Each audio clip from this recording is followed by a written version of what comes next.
Mauritania, a nation defined by the Sahara, but its name traces back to an ancient desert kingdom long before it existed. When you think of Mauritania today, you might picture vast windswept dunes stretching endlessly toward the horizon, a land where the desert meets the Atlantic Ocean in a dramatic display of nature's power. It's a place of incredible landscapes, from the rocky plateaus of the Adrar to the bustling coastal cities. This is a nation deeply rooted in its Islamic culture, where ancient traditions are woven into the fabric of daily life. The call to prayer echoes through towns, and the rhythms of nomadic life still pulse strong in the country's heart. Yet the name itself, Mauritania, doesn't originate from this modern Islamic republic. Instead, it's a ghost from a much older world, a name that has journeyed through millennia. To understand where the name comes from, we have to travel back in time, long before the modern borders were drawn. We must look to a period when North Africa was a patchwork of powerful Berber kingdoms.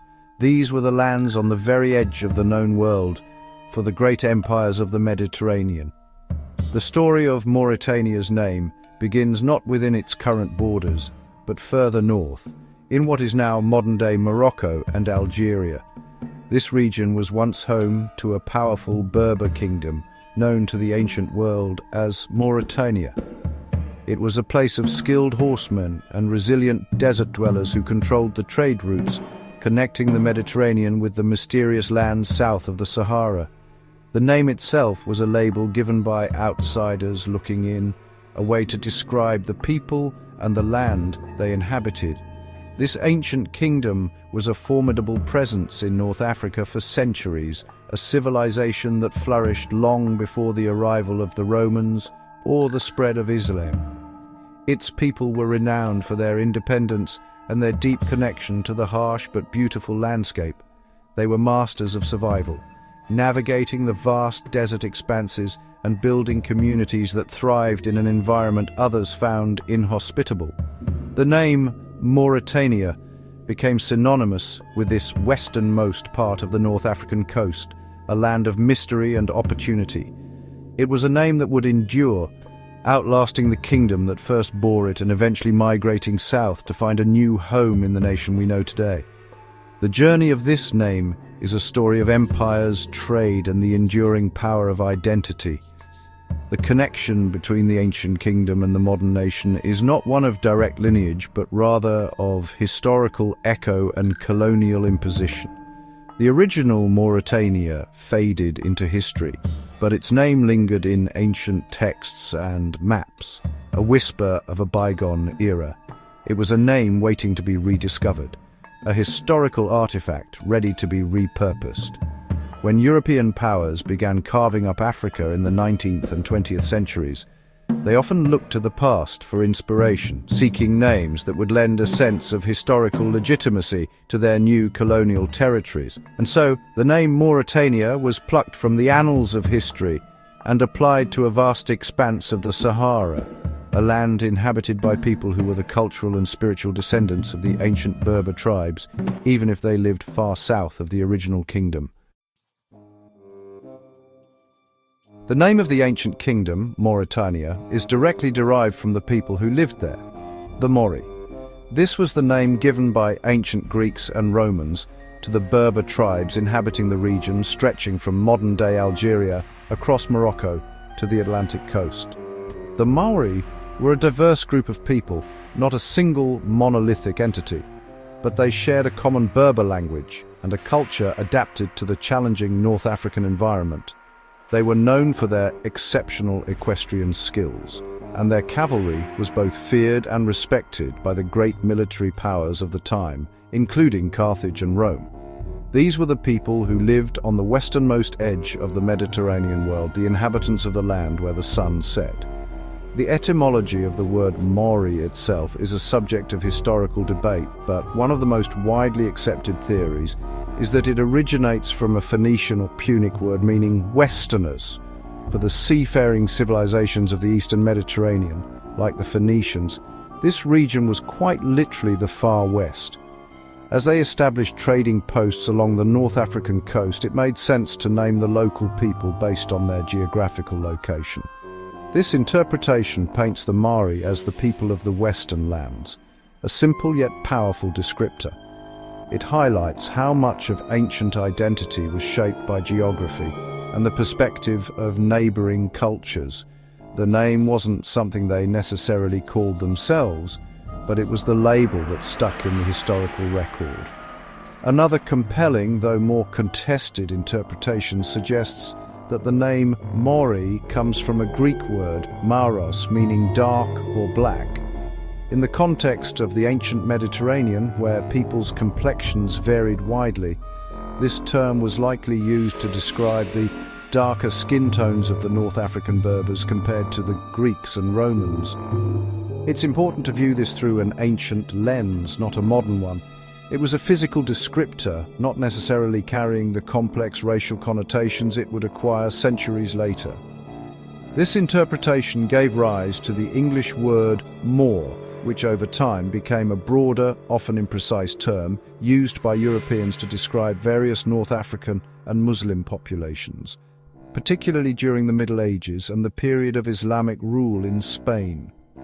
Regardless of its precise origin, the name Mauri became inextricably linked with the Berber peoples of this region. It was a name that carried connotations of a fierce, independent people who were masters of their domain. They were traders who facilitated the flow of goods like ivory, gold, and salt from the interior of Africa to the bustling ports of the Mediterranean. They were warriors who alternately allied with and fought against the great powers of their time. The name captured the essence of a people who were a bridge between two worlds: the classical civilization of the Mediterranean and the vast, unknown expanses of the Sahara Desert. The legacy of the Mauri is the legacy of North Africa itself, a story of resilience, adaptation, and cultural richness. The influence of the Roman Empire was vast, and it eventually reached the lands of the Mauri. However, Rome's relationship with the Kingdom of Mauritania was complex, often characterized by a mixture of alliance, diplomacy, and eventual annexation. Initially, Rome recognized Mauritania as a client kingdom, an independent state that was nevertheless aligned with Roman foreign policy. This was a strategic move for the Romans. It was far easier and more cost-effective to have a friendly buffer state on the empire's African frontier than to try and conquer and directly administer such a vast and challenging territory. The Mauri kings, in turn, benefited from the stability, trade, and military support that came with being an ally of the world's greatest superpower. One of the most famous rulers of this client kingdom was Juba II, a Berber prince who was raised in Rome itself.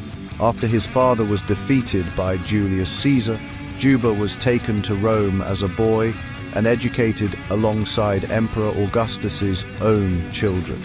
He became a respected scholar, author, and an embodiment of the cultural fusion between Roman and Berber worlds. Augustus eventually installed him as the king of Mauritania, hoping he would bring Roman order and civilization to the region. Under Juba II's long reign, Mauritania flourished. He built grand cities with Roman-style architecture, promoted the arts and sciences, and fostered a unique Greco-Roman Berber culture. His capital, Caesarea, modern-day Sirchel in Algeria, became a vibrant center of learning and commerce. Despite this period of prosperity and alliance, the independence of Mauritania was not destined to last. After the assassination of Juba II's son and successor, Ptolemy of Mauritania, by the Roman Emperor Caligula in 40 AD, the kingdom was thrown into turmoil. This act sparked a major revolt among the Mauri tribes who were loyal to their royal family. In response, Emperor Claudius decided to end the client kingdom arrangement once and for all. By 44 AD, the Roman army had suppressed the rebellion and formally annexed the territory, splitting it into two Roman provinces, Mauritania Tingitana, roughly corresponding to northern Morocco, and Mauritania Caesariensis, corresponding to northern Algeria. The name Mauritania was now officially part of the Roman provincial map. Even under direct Roman rule, the empire's control was largely confined to the coastal plains and fertile valleys. The vast interior and the desert regions to the south remained firmly in the hands of independent Berber tribes. The Romans built their characteristic roads, aqueducts, and cities, but their influence waned the further one moved from the Mediterranean coast. The Sahara Desert formed a natural and formidable boundary to their ambitions. The name Mauritania was now firmly established on Roman maps, but it represented only the northernmost fringe of the vast territories inhabited by the Berber peoples. The spirit of the Mauri, independent and resilient, continued to thrive in the mountains and deserts beyond Rome's reach, a fact that would become crucial to the name's survival. After the Western Roman Empire crumbled in the 5th century, its control over North Africa disintegrated. The provinces of Mauritania were overrun by various groups, including the Vandals and later the Byzantines, but their grip was often tenuous. Through all this upheaval, the name Mauritania and its association with the Berber peoples of the region persisted. It lived on in historical texts, in the maps of Arab geographers who followed, and in the collective memory of the Mediterranean world. While the political entity of Roman Mauritania was gone, the name remained a geographical and ethnic label for the lands and peoples of the Maghreb, the Arabic word for the West. The name became a historical echo, a whisper carried on the winds of change. As the centuries passed, the center of power and culture in the region shifted. The arrival of Arab armies in the 7th century brought with it the religion of Islam and the Arabic language, which profoundly reshaped North African society. Great Islamic empires rose and fell, and vibrant new cities like Fez, Marrakesh, and Timbuktu became centers of learning and trade. The trans-Saharan trade routes, which had existed since antiquity, flourished under this new stability. Caravans of camels, laden with salt from the north and gold, ivory, and enslaved people from the south, traversed the vast desert. These routes connected the old lands of the Mauri with the powerful empires rising in the Sahel, such as the Ghana Empire and later the Mali Empire. The nomadic Berber tribes, such as the Sanhaja Confederation, were the masters of this desert trade. They were the ones who guided the caravans, protected the routes, and controlled the oases that made these epic journeys possible. These groups, who were the linguistic and cultural descendants of the ancient Mauri, roamed the vast expanse of the Western Sahara, including the territory of modern-day Mauritania. While they didn't call their land Mauritania, the historical association lingered in the minds of scholars and cartographers in the north and across the Mediterranean. The land they inhabited was, in a geographical sense, south of the original Mauritania, a further extension of the land of the Moors. This period was crucial for the name's survival. It transformed from a specific political name into a more general, almost legendary one. In European and Arab minds, the land of the Moors was not just the coastal region of Morocco and Algeria, but extended deep into the mysterious Sahara. It was the vast arid territory from which the nomadic Berbers emerged, the heartland of the powerful Almoravid dynasty that would conquer Spain and North Africa in the 11th century. The name was no longer tied to fixed Roman provincial borders, but had become a fluid concept, moving south with the people who were seen as its inheritors.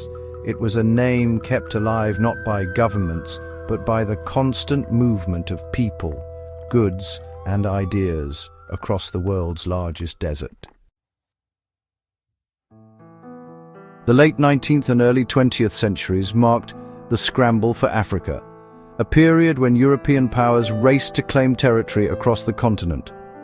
France, having already established a strong presence in Algeria and Senegal, began to push into the vast desert expanse that lay between them.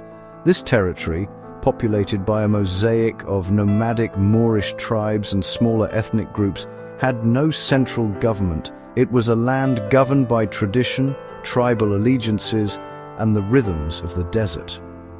As the French military extended its control, Administrators in Paris were faced with a familiar problem: what to call this new colonial possession. They needed a name that would define the territory on their new maps of Africa. In a move that would have profound and lasting consequences, the French colonial authorities reached back into the annals of Roman history. They resurrected the ancient name Mauritania. The choice was deliberate and strategic. By using a classical Roman-era name, France was attempting to position itself as the heir to the Roman Empire, bringing order and civilization to a region it perceived as chaotic. It was a way of manufacturing a historical link, suggesting that their colonial project was not a new conquest, but a restoration of a long-lost part of the classical world. The name Mauritanie, the French spelling, lent an air of historical gravitas and legitimacy to their colonial claim. The irony, of course, was that the territory they named Mauritania was located almost entirely south of the ancient Roman kingdom of Mauritania. The original Mauritania was in what is now Morocco and Algeria, while the new French colony was centered on the Western Sahara. The primary connection was the new colony was dominated by the Moors, the nomadic Berber Arab peoples who were the cultural descendants of the ancient Mauri. For the French, this was justification enough. They were naming the land after its most prominent inhabitants, using a historical term that had long been associated with them. The name was thus geographically misplaced, but ethnically resonant, at least from a European perspective. The formal establishment of the Territoire Civil de la Mauritanie in 1904 solidified this choice. For the next half-century, the name appeared on official documents, maps, and in the education system imposed by the French. Generations of people living within the territory grew up with this name as the official designation for their homeland. What began as an artificial, externally imposed label started to become a part of the local consciousness. The French administration unified disparate tribes under a single colonial government, and the name Mauritania became the umbrella term for this new political entity. The ancient name, having survived for centuries as a whisper on the wind, was now etched firmly onto the map of modern Africa. By the mid-20th century, a wave of independence movements was sweeping across Africa, and French West Africa was no exception. The people of the territory of Mauritania began to agitate for self-rule, seeking to cast off the yoke of colonialism and forge their own destiny. On November 28, 1960, this dream became a reality as the nation declared its independence. At this pivotal moment, the new country's leaders faced a crucial decision. What should they call their new nation? They could have chosen a name from a local language, one that reflected a specific tribe or a significant geographical feature. Many newly independent nations across the continent were doing just that, shedding their colonial names in favor of more authentic, indigenous ones. However, the leaders of the new nation, led by its first president, Mokhtar Ould Daddah, made the deliberate choice to keep the name. They declared their country the Islamic Republic of Mauritania. This decision was not an oversight or a simple acceptance of the colonial status quo. Instead, it was a strategic and symbolic act.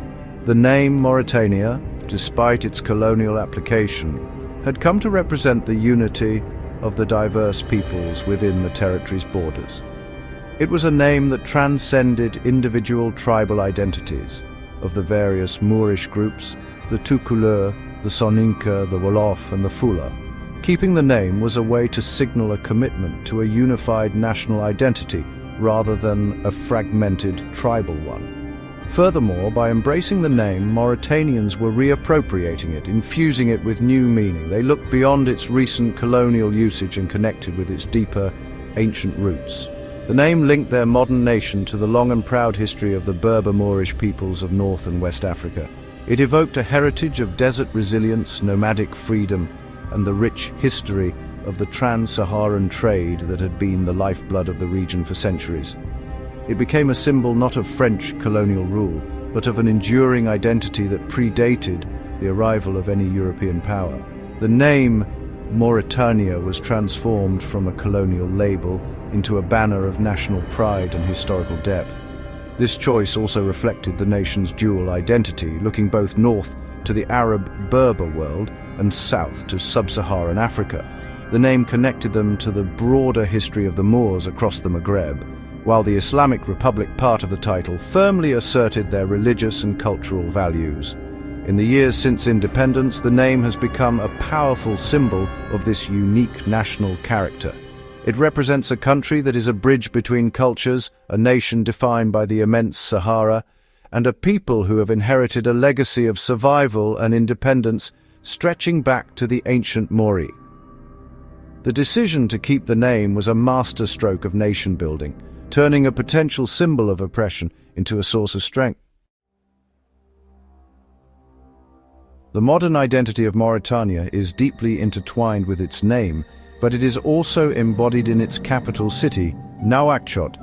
Before independence, Nouakchott was little more than a small, fortified fishing village, a minor outpost on the vast Atlantic coast. The French had administered the colony from Saint Louis, in what is now Senegal. The decision to build a new capital from scratch was a powerful statement of sovereignty. Nouakchott, a name derived from the Berber term Nouakchott, meaning place of the winds, was chosen. This name perfectly captures the city's location on the windswept coastal plain where the Sahara's hot breezes meet the cool air of the Atlantic. It is a name born of the landscape itself. The rapid growth of Nouakchott, from a village of a few hundred people to a sprawling metropolis of over 1 million, is a story of modern Mauritania itself.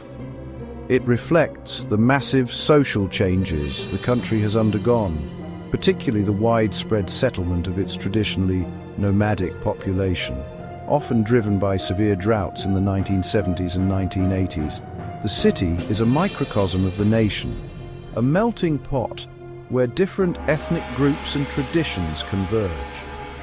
It is a place of stark contrasts, with modern government buildings standing alongside bustling traditional markets and sprawling tent-like dwellings. The place of the winds became the political, economic, and cultural heart of the nation, a symbol of a new beginning rooted in an ancient land. Today, the name Mauritania serves as a constant reminder of the nation's core identity. It evokes the vastness of the desert, the deep-seated nomadic heritage, and the unifying force of its Islamic tradition. For Mauritanians, the name is a source of pride, connecting them to a story much larger than their own lifetimes. It is a narrative that includes ancient Berber kings, Roman centurions, Saharan camel caravans, French colonial officers, and the nation builders who forged a modern state. The name encapsulates a journey through time, a testament to the resilience of a people and their culture in one of the world's most challenging environments. It is more than just a name on a map. It is a declaration of who they are. Ultimately, the story of why Mauritania is called Mauritania is a powerful lesson in how names can shape our understanding of history and identity. An ancient name born from the perspective of outsiders, traveled through centuries, was repurposed by a colonial power and was finally reclaimed by an independent nation as a symbol of its own unique heritage. It shows that national identity is not always built on purely indigenous foundations, but can be a complex tapestry, woven from many different threads, ancient, foreign, and modern. The journey of this name from the Roman province of Mauritania to the modern Islamic Republic of Mauritania is a remarkable chronicle of how the past continues to live in the present, shaping the destinies of nations and peoples. If this gave you new insight, don't forget to like, subscribe, and leave your thoughts in the comments. Which country's name origin should we explore next? Comment below.